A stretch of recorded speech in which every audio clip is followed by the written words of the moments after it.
Good afternoon, everybody. Thank you very much for joining this Farrar's Building Personal Injury Liability Update, which focuses on developments over the past 14 months or so. These are my details. I'm David Roderick and I specialise in PI and Clin Neg, and I act for both claimants and defendants. We've got quite a few cases to get through. There's a written Q&A function in the webinar. And if there's time at the end of the hour, I'll definitely try to address any questions that have arisen. And if not, I obviously welcome any follow-up questions using the email address that's on this slide. And the recording and the slides themselves will be made available to you in any event. As in previous years, when I've delivered this seminar, the talk's got two sections. Firstly, recent cases which have developed general principles in tort and in particular PI liability. And we're going to look today at three cases concerning establishing a duty of care in an omissions case where a defendant has failed to do something. And establishing that often relies upon being able to satisfactorily demonstrate that the defendant has assumed responsibility or that the defendant has intervened to make matters worse.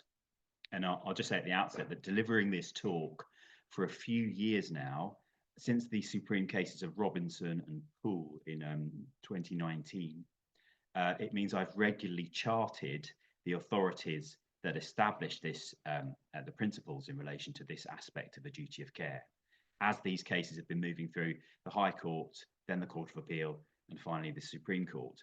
And in particular, in relation to the case of Tindall, I think I've dealt with that in at least the last 2 years' worth of webinars.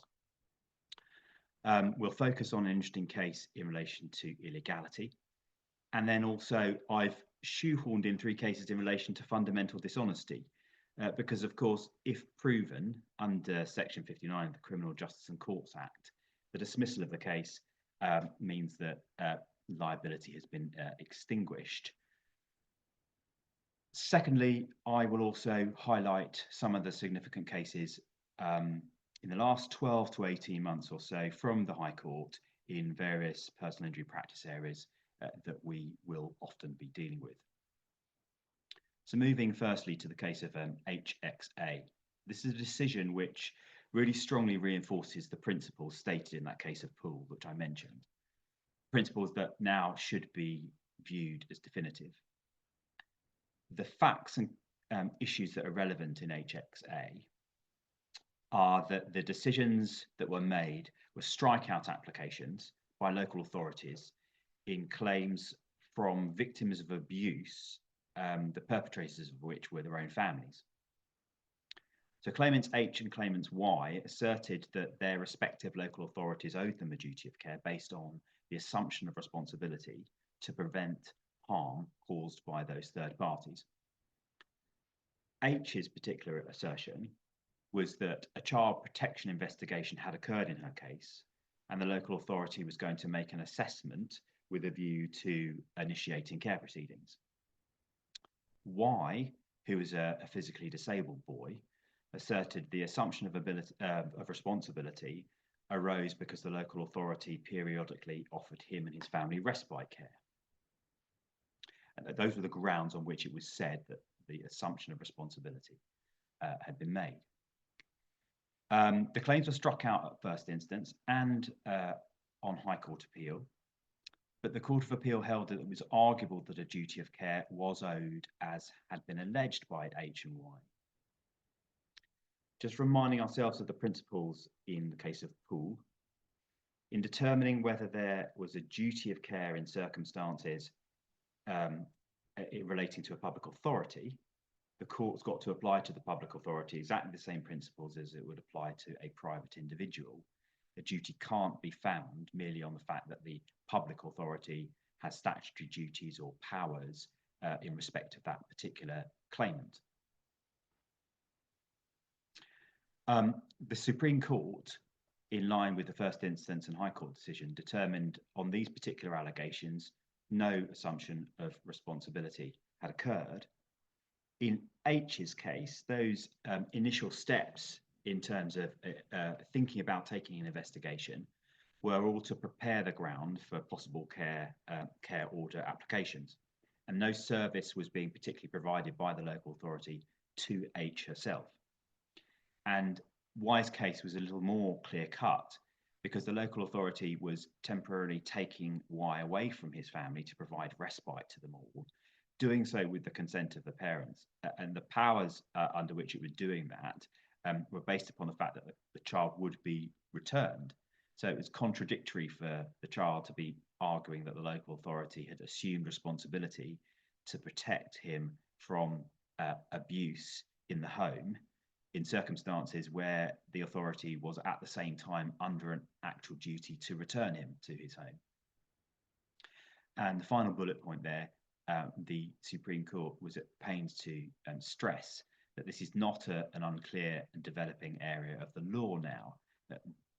Something being in an unclear and developing area of law is, of course, a good defence to a strikeout application.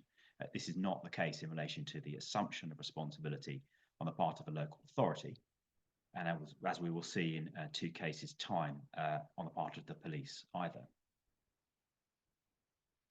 The next case that I wanted to look at is Miller and Irwin Mitchell. This is a professional negligence claim, but it has obvious stark relevance to PI practitioners. And I know that there may be some attendees from the law firm concerned viewing this webinar, but just in case other people don't know, I'll make very clear at the outset that both the High Court and the Court of Appeal did not agree with the claimant that the firm owed the claimant the duty of care that she was contending. What had happened is that she'd fallen on holiday and she'd injured her leg badly, and that occurred in May of 2014.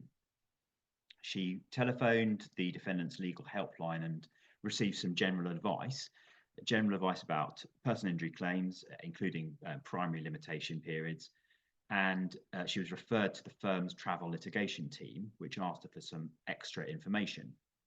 The claimant, in fact, took quite a long time to provide that information. I think it came along about a year later.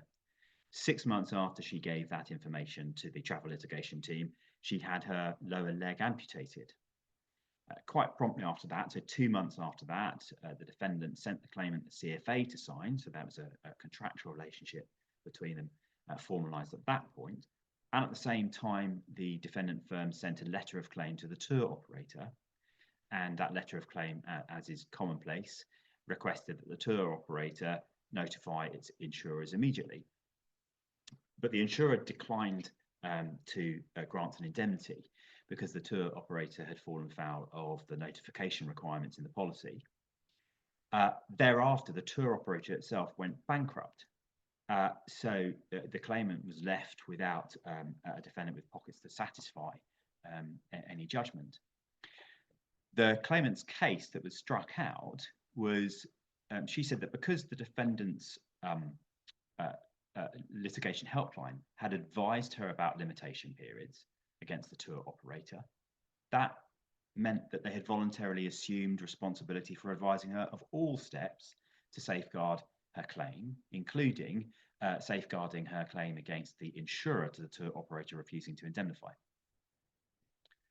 The decision in the matter very strongly disagreed with that. Giving high-level general advice doesn't thereby assume responsibility to give full advice, certainly not on every aspect of protecting the claimant's position prior to issue.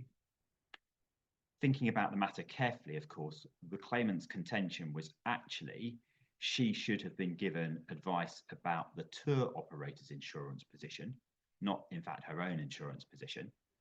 And the court determined that there was no general obligation either to advise a client about the potential insolvency, going out of business, etc., of a potential defendant, unless there had been reason to be put on notice about that risk. This was a relatively large-scale travel tour operator, and there was no such information to assume that she was that it rather was vulnerable of going out of business. Therefore, no assumption of responsibility in that factual scenario. And coming to Tindall, which I've mentioned earlier on and in previous years, and the Supreme Court's decision. Just to refresh your memory, the police attended at an accident that had been caused by black ice. That accident had injured a driver, Kay, and he got out of his car and started to flag down other traffic. When the police arrived, they put out slow signs, they cleared away the accident debris, and they arranged for Kay to have an ambulance to take him to hospital. The police then left the scene, they removed the slow signs, and the black ice was still present on the road. Kay being now absent, there was nothing left to warn the subsequent traffic of the black ice, and a second accident happened, and T unfortunately died. And the claimant's claim in this case is that it's twofold. The police had either intervened and breached their duty to not make matters worse, which they had done so by removing Kay from the scene, preventing him therefore from warning traffic, by placing their warning sign slow on the road, but then removing it when they left. Alternatively, they had a duty because they had taken control of the accident scene generally, and therefore they had assumed a responsibility to any driver that might be subsequently coming on the road. And final bullet point on the slide there, the reason that this case has come up every year is, and this is right at the beginning of the judgment of the Supreme Court, the speech of the Supreme Court, that this factual scenario raised in an acute form a question about precisely where the dividing line fell between failing to protect a person from harm and from making matters worse. So the decision is based upon the fundamental distinction in the first bullet point.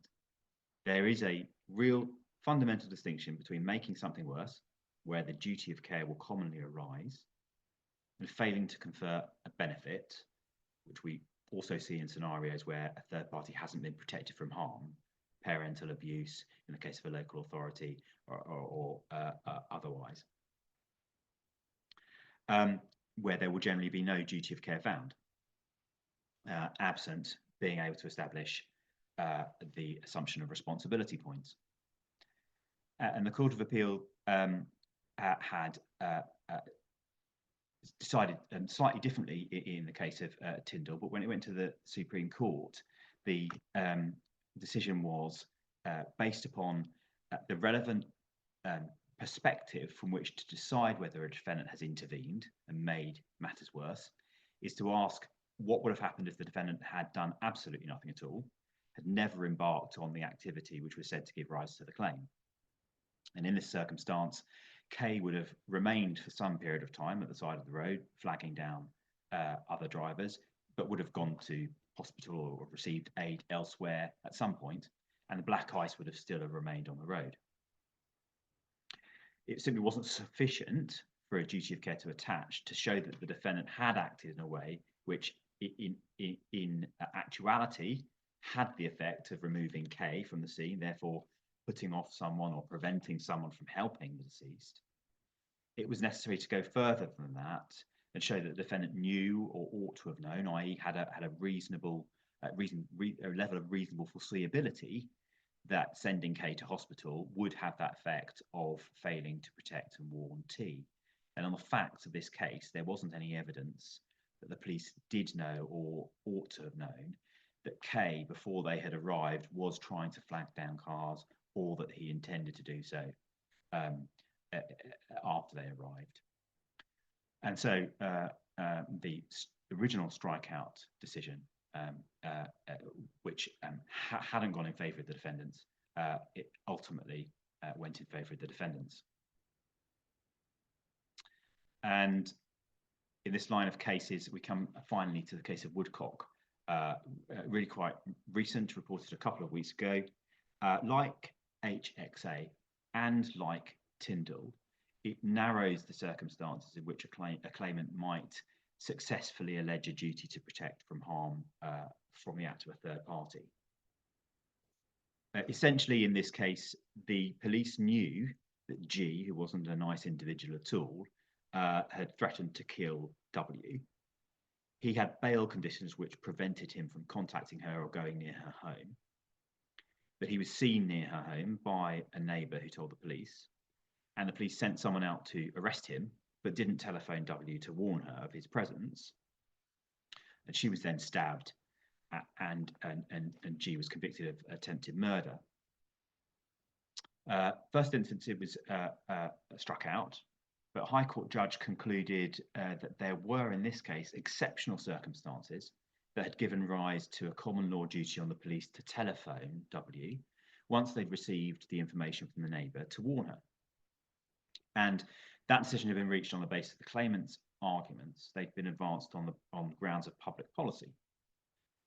Firstly, overarching, I think, suggesting that requiring the courts to treat a public authority, in this case the police, to consider whether a duty attached to them by reference to whether a duty would attach to a private individual as well as the police.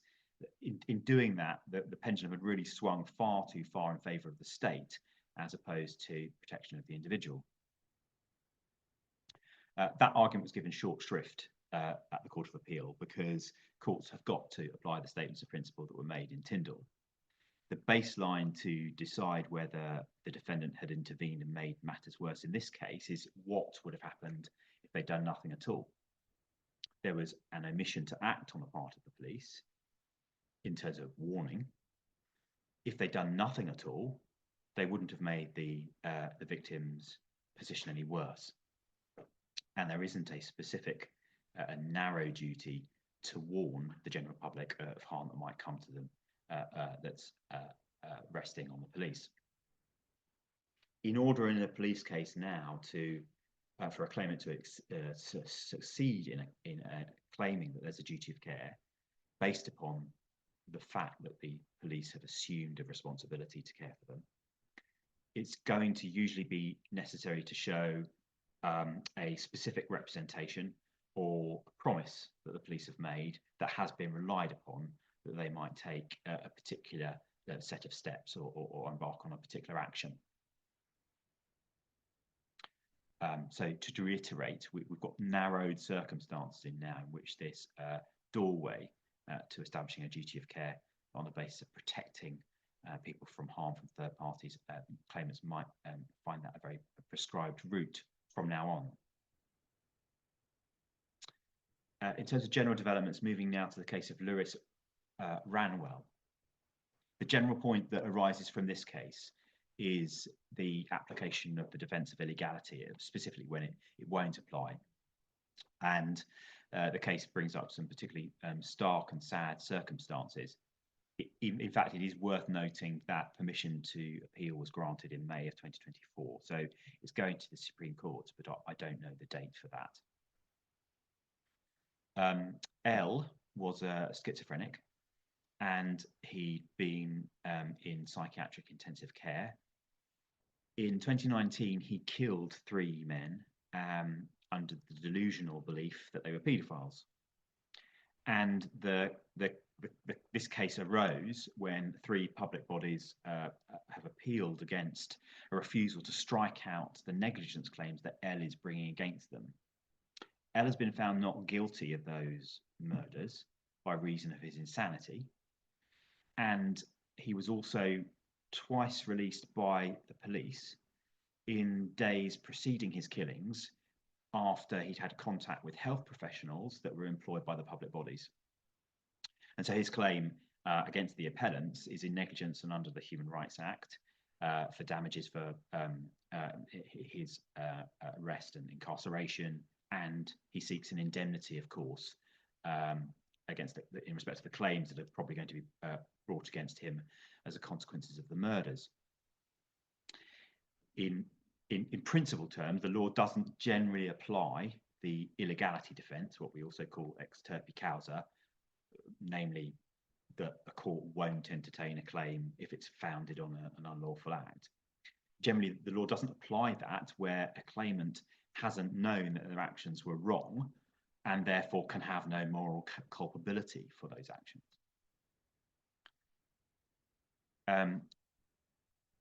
So the decision in this matter in the Court of Appeal is to weigh up that principle in the law of negligence and see whether it was outweighed by considerations of public policy.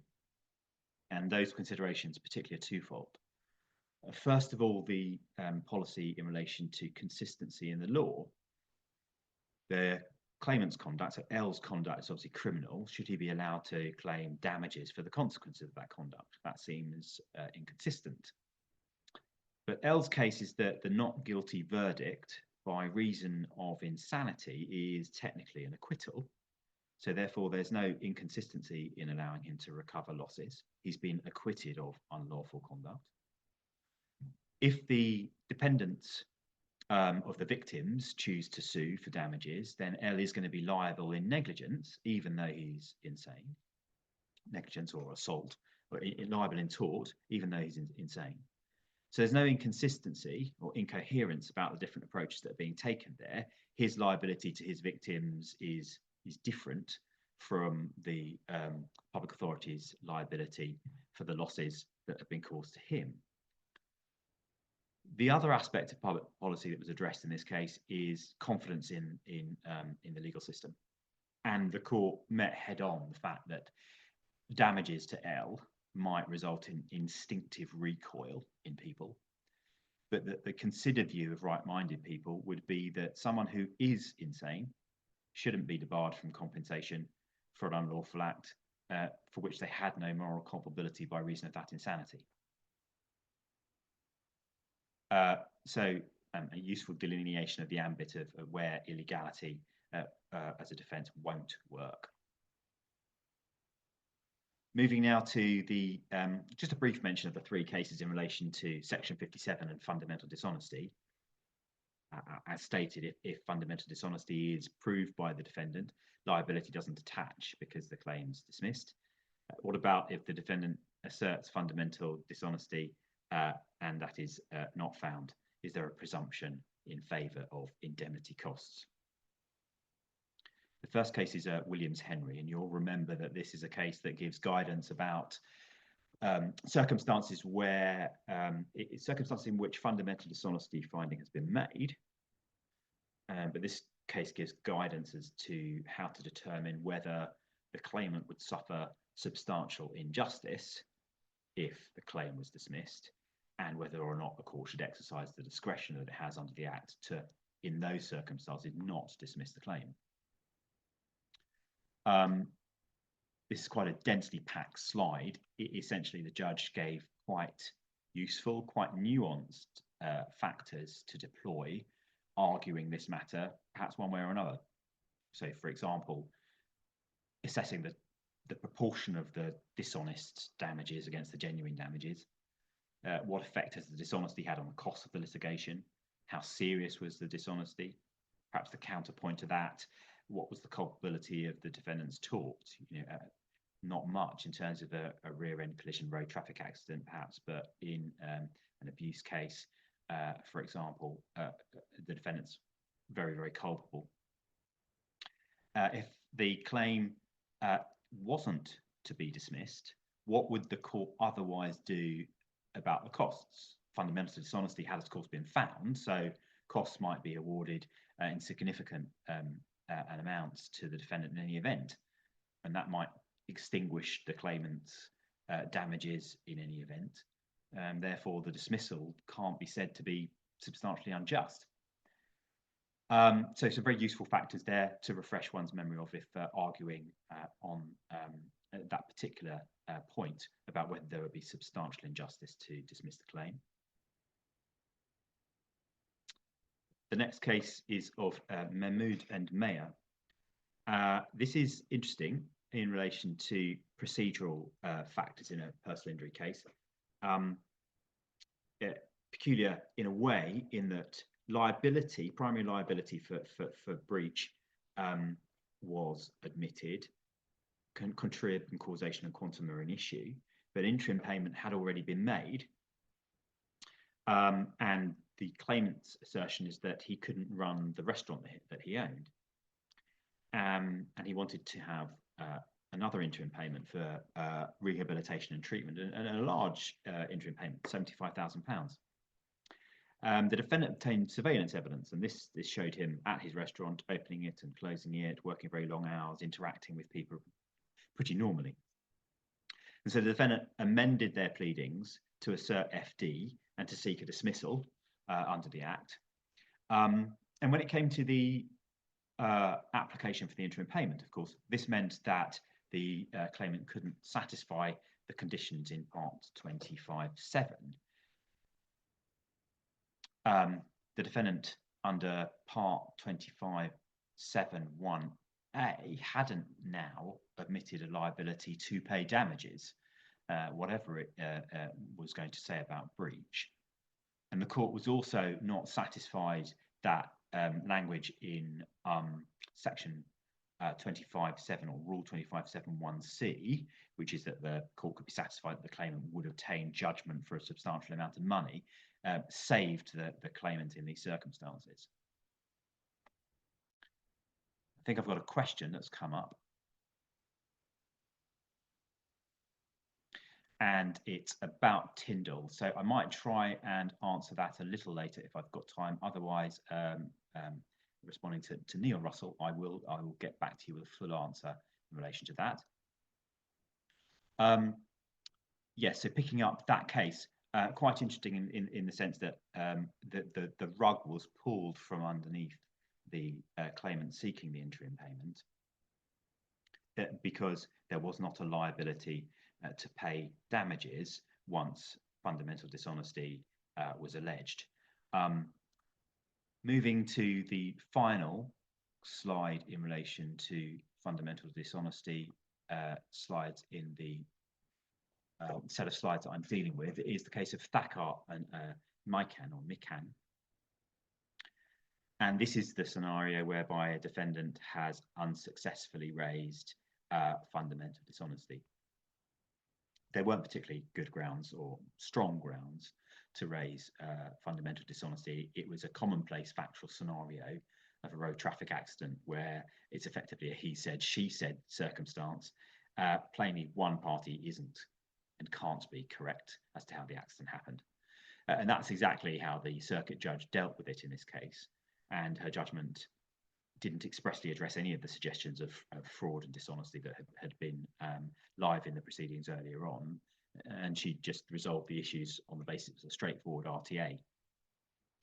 And effectively, the ratio of the Court of Appeal decision is that, contrary to the claimant's argument, there's simply no presumption that indemnity costs will be awarded after there's a failed allegation of FD. In that first bullet point, perhaps the third line down, quoting from the judgment there, in an appropriate case, failed allegations of dishonesty might be the starting point for any consideration of those circumstances, but that did not put the burden on the paying party to explain why indemnity costs were not appropriate. The default position is always that it will be standard costs to be assessed and paid, unless it's the party that's seeking indemnity costs that can demonstrate why indemnity costs are appropriate. So a useful case that defendants obviously should and are relying on. I'm going to move now, we're about halfway through, onto the practice area updates. And firstly, road traffic accidents. There were a number of cases in the latter half of 2024 involving pedestrians stepping out circumstances. Now, plainly, in each road traffic case, the case is going to be determined on the particular facts, and it won't ever usually stand as a precedent for a court to follow. In fact, the High Court and the Court of Appeal have said that on a number of occasions. But it certainly seems that these three cases are examples of cases which are much more favourable to defendants in pedestrian stepping out scenarios, as a perhaps counterbalance to the cases that we're quite familiar with that discuss destructive disparity between a car and a pedestrian and urge excess caution on the part of a driver. And also one might reflect on the formalising of a hierarchy of vulnerability in the more recently published editions of the Highway Code. So perhaps slight counterpoints to that for defendants in these next cases. What you can see on the slide in front of you now is actually the location of the accident in the case of Mia. This particular image is embedded in the judgment. The claimant's a pedestrian stepping out from behind a bus from which he had alighted. And if you can see on the right-hand side of the screen, that sort of flat and brighter green area of grass, it's around about there towards where the camera is, at the right-hand side of the screen, that the bus stopped. It's not a bus stop, but it is on quite a remote road, although it is an A road, quite a remote road between villages and towns in North Wales. And it's opposite a restaurant, and there's not really anything else around. So it's not a bus stop, but that's where the bus stopped. Passenger, the claimant, got off the bus. He was the only person to do so. The defendant's driving away from the camera at around about 55 to 58 miles an hour. It's a national speed limit road. It's dark, and there isn't any ambient lighting, and there's no street lighting. And the defendant couldn't recall, when she came to trial, having seen a bus. The fact that it was a bus that she might have passed just before the accident happened, she couldn't recall. Although it was found as a fact that she would have seen the bus and ought to have noted that it was a bus. So the claimant's allegations are based on the fact that the defendant was, I'll just get to the next slide for you, in the bullet points there, defendant was travelling too fast, didn't anticipate that the bus, having stopped, was dropping off a passenger and didn't slow in anticipation of that, and that she'd failed to keep a proper lookout. The defendant's defence was it was a reasonable speed for the location. The bus had become stationary at a place that wasn't a bus stop, so it wasn't reasonable to anticipate that there would be a claimant crossing from behind it shortly afterwards. And that, in fact, that the defendant had reacted to circumstances as soon as possible to do so, given that it had been dark. The decision reiterated and recited quite a lot from this case of Chan and Peters, which itself is a case that I've dealt with in this type of webinar, I think, a couple of years ago, which gave a breakdown of lots of other High Court road traffic authorities setting out the relevant principles. But what was focused on in particular in Mia was what had been distilled from the previous case law in Chan. For example, these factors. If there's a real risk of a danger emerging, and that would have been reasonably apparent to a prudent driver, then reasonable precautions must be taken by that driver. But if the danger is no more than a mere possibility, which wouldn't have occurred to a reasonably prudent driver, then there's not any obligation on someone to take an extraordinary precaution. So, for example, slowing down whenever one passes a bus, even if the bus had previously, shortly before that, been stationary.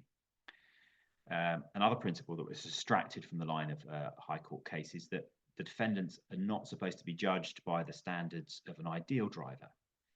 The judge's got to be careful to not view matters in that forensic courtroom atmosphere with 20/20 hindsight. And also, judges should exercise caution in relation to evidence that's given by accident reconstruction experts and make findings on very discrete, precise calculations that simply might not have translated into the reality of the situation. And in Mia, the judge found on the speed point that because this was a rural area between communities, that there was therefore much less likelihood of there being pedestrian traffic at all. And as the road was straight for a considerable distance and visibility was otherwise good, although it was dark, driving at just less than 60 miles an hour wasn't negligence per se. It was also found that the defendant's car was about 350 meters away from the bus when it stopped and the moment that the claimant alighted from it. And at such a distance, and in the circumstances, it wasn't negligent to have failed to realise it was a bus. So, for example, the illuminated sign at the front of the bus might not have been seen. So the question then became, should the defendant have reduced her speed further when she was passing the bus? Should she have realised that the bus that was coming towards her and that she was passing had probably just stopped to let off a passenger? And the conclusion of the court, I set out here in full the paragraphs towards the end of the judgment, so that even if the judge had found that the first defendant had noticed a stationary bus and had seen one adult passenger get off, and I say in parentheses there, the court found that the first defendant hadn't noticed those things, I would have been reluctant to find that she should have had to have reduced her speed to a rate where she could have avoided a collision with a pedestrian who chose to stride out into the road without looking. This would effectively mean that any time a prudent driver passed a stationary bus, he or she should slow down to such a speed where they can bring their vehicle to a halt to avoid a collision with a negligent pedestrian. One can only imagine how long it would take to traverse a busy city or town centre in these circumstances. I'll pause there, and with due respect to the judge, I find that quite difficult to agree with, might I say, because of course the circumstances of the case that was being tried there were not a busy city or town centre, and it was the case that there was a period of time when the driver could have understood that a bus had stopped, and the circumstances were ones in which we can see from that image there was only a restaurant at the other side of the road from where the bus had stopped and nothing else. But nevertheless, paragraph 67, the claimant of course had relied on a lot of the stepping out cases. The majority of those cases involved children, and the court emphasised that in those cases it's accepted that children can be unpredictable, imprudent, and are highly vulnerable. Therefore, caution must be exercised when they are in the vicinity of the road. Drivers should behave with children in mind and anticipate how they might behave. I've extracted that because that last reflection didn't assist the claimant in the next case of Atkinson. This is a case where an HGV driver was turning his lorry left into a side road, and the claimant and her friend X were 7-year-olds.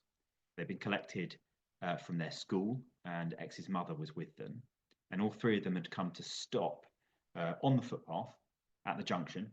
So the main road was to their right and the HGV was turning left. The mother remained on the footpath, but the claimant and X made their way onto the road relatively suddenly, and they attempted to cross it. And they did so very close to the very mouth of the junction. So they weren't offset back from the junction. They were very close to the corner. And as they did that, unfortunately, the near side wheels of the HGV went over the claimant's legs. As the HGV had got to and was turning into the junction, its speed was only between 11 and 12 miles an hour. It was the case that the driver had previously been failing to observe a speed limit, which was 20 miles an hour. And the driver's case was that he didn't see the claimant immediately prior to the impact because he was completing his turn into the junction, so looking ahead and looking left into the junction.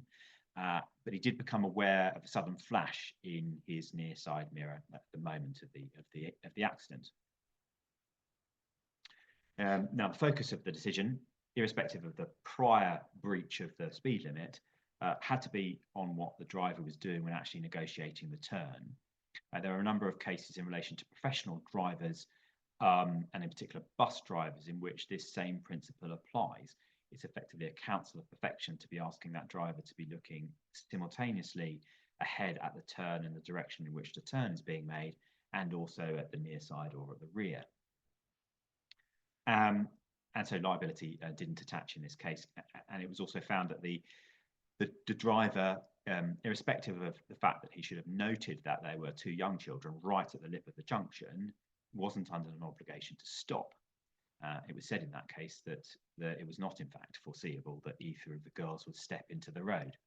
Slight tension. Obviously the facts are different, but a slight tension with the obiter dicta that we just looked at in the case of Mia. And finally, in relation to pedestrian stepping out cases, Gadsby and Hayes, there was a particular dispute of fact here, which we quite often encounter, often decided by which side of the claimant's body has sustained the injury. But the dispute is whether the claimant had just simply stepped out in front of the defendant, or whether, as the claimant contended, she'd been on the crossing for a period of time, walking in one direction, then had been called by her sister, and then turned and walked back to where she had come from. So therefore, being on the pedestrian crossing for a longer period of time that the defendant driver should have seen.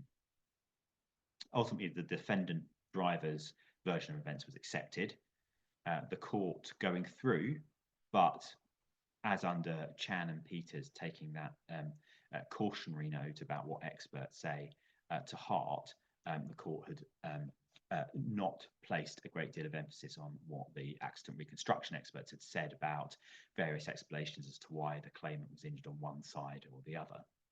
But instead, the court favoured the eyewitness contemporaneous accounts. They've been given to the police at the scene or very shortly after, whereas the claimant's sister, who gave evidence, her eyewitness account had been prepared for the litigation and had been prepared about a year after. That was the first statement, so that was not particularly contemporaneous. And she made a later witness statement in the proceedings that had added in detail, and the court viewed that as quite an ex post facto reconstruction that she'd gone through innocently, but nonetheless not to be relied on in balance against the eyewitnesses who were independent and had given a contemporaneous account. So the judgment is in favour of the driver. The accident occurred, however, in a 20-mile-an-hour limit at a school at the end of the day.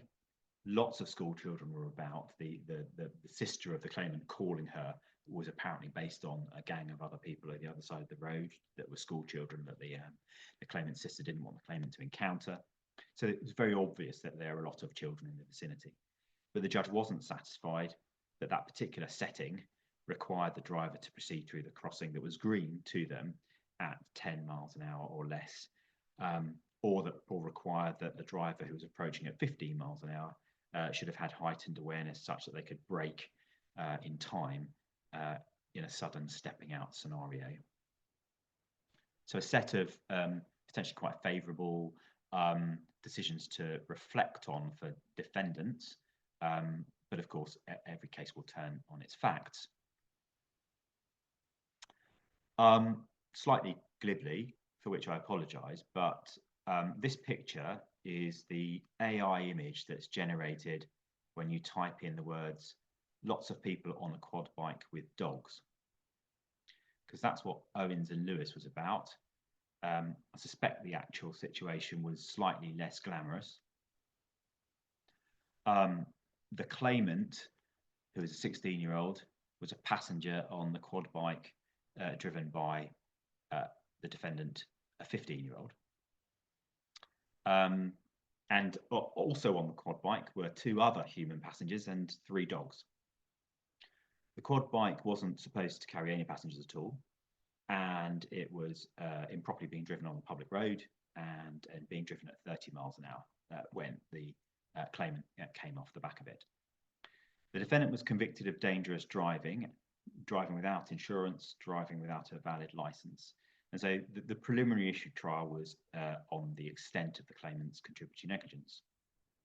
And the defendant contended that the claimant had agreed to be carried on the bike and knew it wasn't designed to be carrying passengers, so that was negligent. Had positioned himself on a vulnerable part of the bike, and he was therefore vulnerable to coming off as it was being driven, and had also not worn a motorcycle helmet. And so all those factors, the defendant contended for a 65% reduction. The claimant, for his part, accepted that he was at fault in agreeing to be carried on the bike, and also accepted that his fault was increased by the fact that he wasn't wearing a helmet, but said that the deduction should be only 20% or not above 20%. Now, unsurprisingly, the court determined that the defendant was obviously highly culpable, notwithstanding an argument that's useful to refresh our memories of in respect of a child who's contributory, or child's liability, forgive me, of a child's primary liability. Even notwithstanding the fact that he's a 15-year-old, it was clearly highly negligent what he was doing. But the case is useful for an analysis of contributory negligence, and in particular, a good lesson in precisely framing or combating contributory negligence defences. Because, of course, properly analysed, the claimant didn't make 3 bad decisions: to ride on the quad bike, to be unsafely positioned on it, and to not wear a helmet. Taking a ride on the quad bike with all the other people meant that he was going to be in an unsafe position. There wasn't a safe position. There weren't any helmets available. So deciding to go to ride on the quad bike at all in the circumstances meant that that was a fait accompli. He wouldn't have a helmet. So rather than there being 3 bad decisions, there was just 1 decision which was bad in a 3-fold way. So the court shouldn't aggregate the contributory negligent discounts that would have been given for the several elements of the failure to take reasonable care on the part of the claimant. It should just make one finding and not compound it. And so it's a 30% reduction in the circumstances.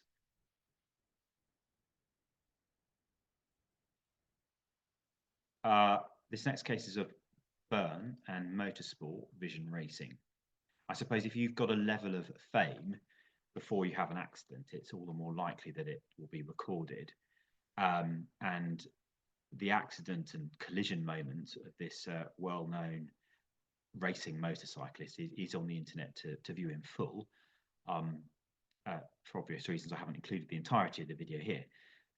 But looking at this photograph, I think you can probably identify on the racetrack between the sort of white bands which curve round to the right is a black blob. And if you look closely, and if you know a little bit about or have seen on the television motorcycle racing, that's a person attempting to take that corner at high speed. And so the bike obviously angles to a very, very significant degree down towards the track. You can see, I hope, well, the turn, that's called turn 3 of this particular race course. And if you look just above that in the sort of upper middle of the photograph, you can see the tree line.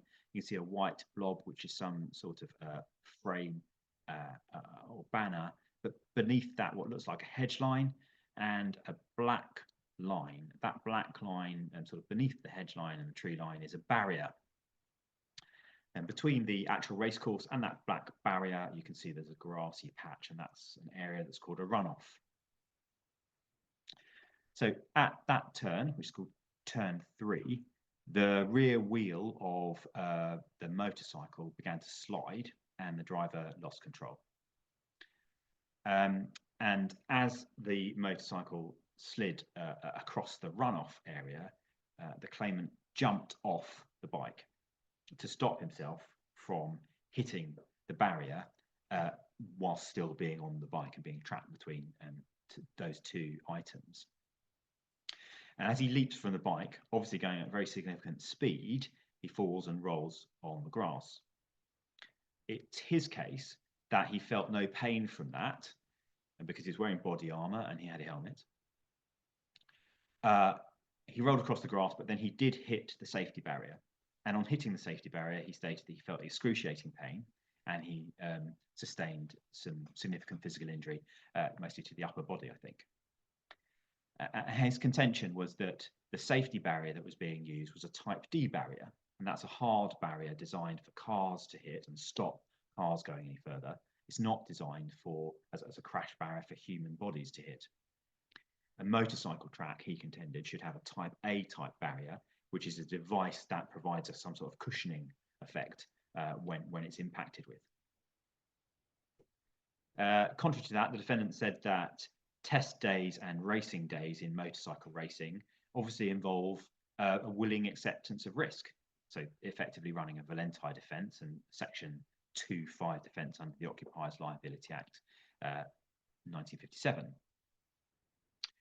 Defendant also said that the claimant, in terms of causation, couldn't prove that the injuries were caused by hitting the barrier as opposed to jumping off a motorcycle at high speed and hitting the floor. It's quite an interesting decision in relation to both the liability and the causation aspect, the breach and the causation aspect, I should say. Obviously, as we all know from practice, but illustrated quite strongly here, establishing that a claimant has willingly accepted the risk of their activity for the activity that they've been invited onto the premises for is quite a high bar for a successful defence in an occupiers liability case. It was obviously found in this case that the motorcyclist didn't really know about the varying designs of crash barriers before he agreed to do the test day. It was also found that the claimant's evidence was in fact sufficient for a finding of causation.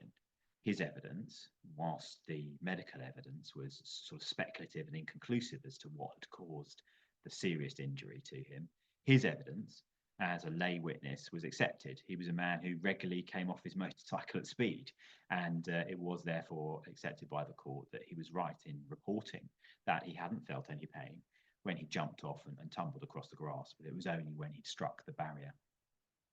And it was also accepted that had the barrier been a type A barrier, then the serious injury wouldn't in fact have occurred. That brings us to the final case that I'm going to look at, which also involves a critical aspect of the quality of the evidence that a claimant can give or otherwise. And this is the case of Robertson. The photograph you can see there isn't the locus in this case, but it illustrates the circumstances that were occurring. The ordinary roadway became a cycleway for the claimant and his wife, who was, as in this picture, which is not of the claimant and his wife, riding with his wife slightly in front of him. So the important point was that the surfaces of the roadway and the cycleway were not flush, and the cyclist had to travel up and over the curb onto the cycleway. And the claimant's wife did this, and did this quite shortly in front of him in his sight. He said he saw her wobble a bit, but she did it successfully. The claimant's case was that he then collided with the curb. That caused him to fall. In the accident, he hit his head and he sustained a traumatic amnesia. So he couldn't remember having hit the curb and fallen and how he had fallen. Essentially, when it came to the decision of the court, the claim was one of misfeasance. The claimant was asserting that the defendant had raised the curb and so therefore had created a hazard or a trap. And so you might recall the case of Yetkin and Newham, where the local authority had put a traffic refuge island in the middle of a road, but put lots of sort of vegetation and greenery in it, which had restricted the view of pedestrians who were in that middle point in the road. So similarly to that, and under the line of case law about misfeasance of a local authority or highway authority creating a hazard or a trap on the highway, the claimant brings his claim. And I set out the bullet points there in respect of that non-feasance claim, creating a hazard or a trap which breaches the non-delegable duty that's owed by the local authority to the user of the highway. The claimant's case is predicated on the fact that the cycleway in question in the past had been flush to the road. 6 months prior to the accident occurring, there had been some resurfacing works, and the road and the cycleway were resurfaced by different contractors. And as a result, the cycleway curb stood proud of the road surface. 2 months prior to the accident, a road safety audit, and I think it was a general road safety audit, but that had incorporated this area, determined that all drop curbs should be made suitable for cyclists that were using them, and that cyclists could use them at an angle, and so that any proud curb could cause an incident. And then 1 month prior to the incident, the defendant counsel agreed with that road safety audit that they needed to undertake such work and that they were going to do so, but they didn't do so prior to the accident happening. So just a thought experiment, acting for a claimant, would you take that case on a CFA? Acting for a defendant, would you say to your highway authority client, I think we've got some risk on this case? I know where I stand, but I'll leave that to you to think about individually. Because the claimant didn't succeed, the claimant couldn't recall how the curb had caused his fall, and his wife being ahead of him wasn't a direct witness to it happening. And so, although the appeal court said they found it surprising, or the High Court judge said he found it surprising that the first instance judge had determined that the claimant hadn't established that the raised curb, as opposed to another reason, just inadvertence or being startled by a car, had caused the actual fall.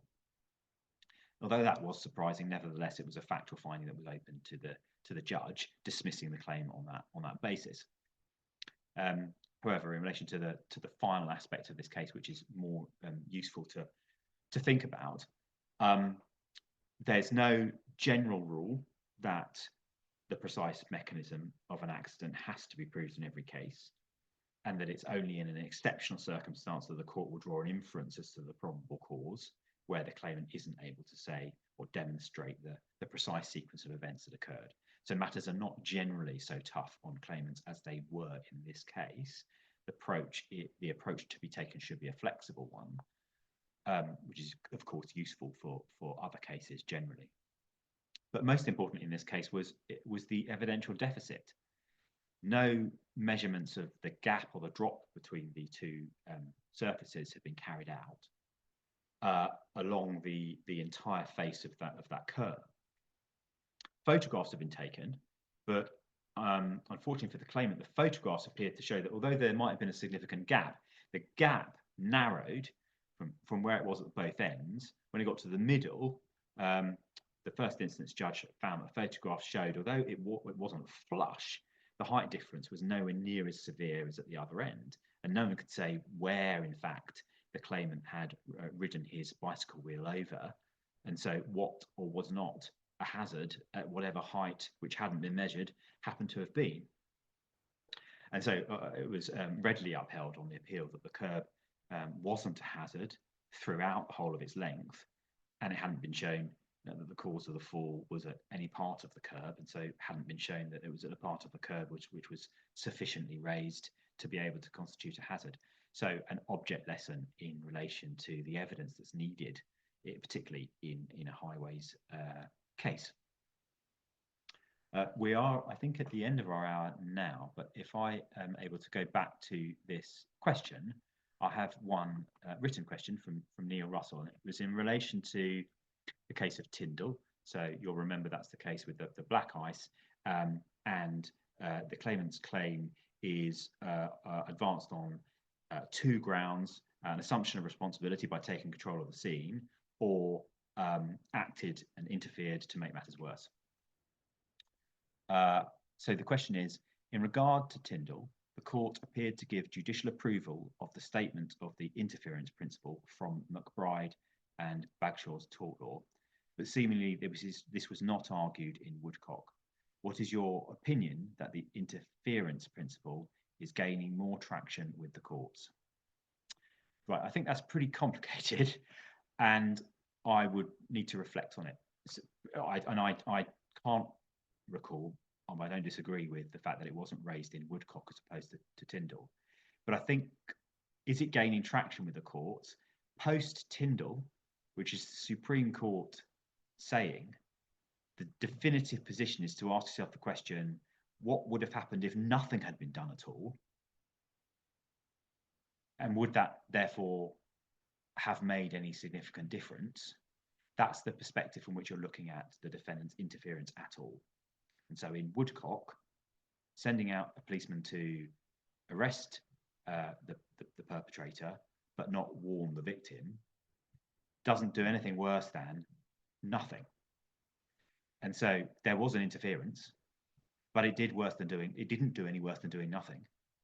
And so applying Tindall, the thought about there being an interference principle, I would suggest probably isn't gaining a great deal of more traction. Someone else is putting in a question. Neil, I'd just like to say very interesting question. I'll think about that and liaise with you. Please contact me if you want to discuss it more. Angela has written in to say kindly, thank you for the webinar. Please advise when we're likely to receive copies of the slides and the video. You will all receive that as a matter of course shortly. I don't know exactly when, but just so that we don't get deluged with emails, which we usually like, but not many emails asking us when we're going to get those. They'll be sent out to you. I think they're being. I think you're getting an answer from Kelly, our marketing director and manager at the moment.